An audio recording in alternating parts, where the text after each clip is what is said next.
The last year since the beginning of this pandemic has been difficult. We've had to adapt in various different ways. The whole community has pulled together really well. I'm very proud of them.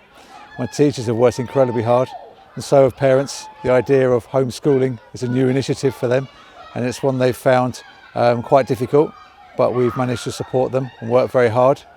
And we're now at a stage where we need the children back at school because everybody's had enough of homeschooling. Some of the ways we've supported our children is that we've opened up our own food bank. We opened that 7 years ago, but it's more in use more than ever now. We are provided with food by Morrison's, who've been fantastic. We've been working with a Catholic organisation called Caritas through the Diocese of Westminster, and we've developed an initiative alongside them. The most needy families have access to vouchers every week to go shopping, and they've been very grateful for that. The stress of poverty is as high as ever, and dealing with it has been particularly difficult, with parents losing jobs, not being able to access new jobs or being furloughed. Back in March, when the pandemic first began and schools were closed, our main need was to support children with their mental health issues. Since then, though, in the second lockdown, it's been more of a focus on maintaining an education alongside supporting families in need. We've had to bring lots of children into school under the vulnerable category because we felt that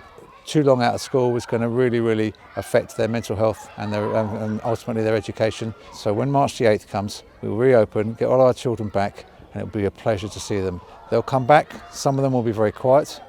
Some of them will not want to come back. Some of them will come back after not speaking English for 3 months nearly. However, we expected them to close that gap really quickly. My staff have been amazing. To ask them to teach initially on a rota basis in the first lockdown, to move into online learning supported by the learning support assistants in school. They've offered the children a wonderful education, and the children ultimately and consequently have not fallen too far behind.